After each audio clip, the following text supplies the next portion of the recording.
Hello mga kametrip, ngayon andito kami sa Port Pilar kung saan nagsisimba kami every Sunday or anytime po pwede dito magsimba.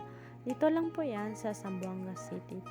Tara, pakita ko sa inyo yung Port Pilar namin.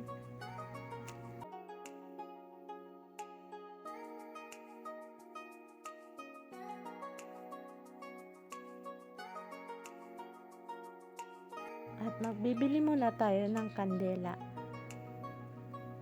Ang kandela dito ay 10 pesos lang po. Bale, isang balutan na siya, 10 pesos. May iba't ibang kulay. Kasama ko pala guys, ang aking anak. Super kulit. Grabe talaga. At magbayad na nga ako kay Lola ng 10 pesos para sa kandila. Tara guys, punta na tayo sa Port Pilar. Sa loob ng Port Pilar.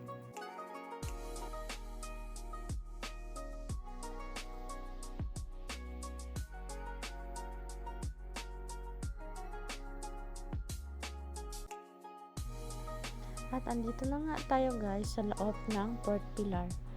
Ganito po ang itsura ng Port Pilar. Daming mga santo, tao, at saka magsindi kami ng kandela. Pasensya na guys kung nabubulol ako sa Tagalog. Yung language kasi namin dito guys sa Zamboanga is pure Chabacano. Chabacano talaga yung lengguwahe namin dito. Although meron din mga Tagalog, bale mix, Bisaya, Tagalog, Chinese, mix po yung language. Pero in my case kasi po, Chabacano talaga kami.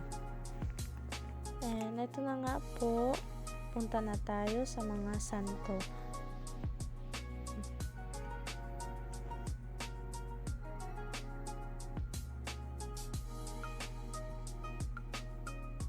Ito po yung mga santo dito sa Port Pilar.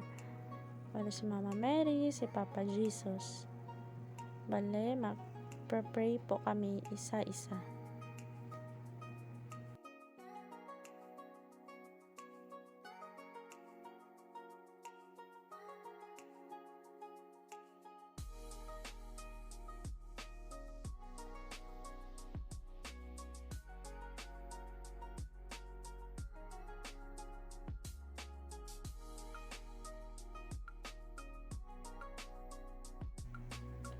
And magwi-wish nga kami ng anak ko.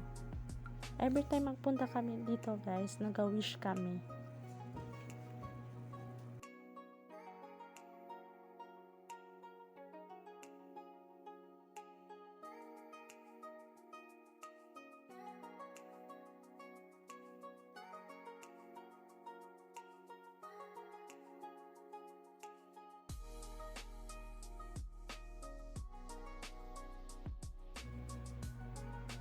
And papunta na po tayo bale sa main kung saan si Papa Jesus. Tara guys, pakita ko sa inyo ang aming santo na si Papa Jesus.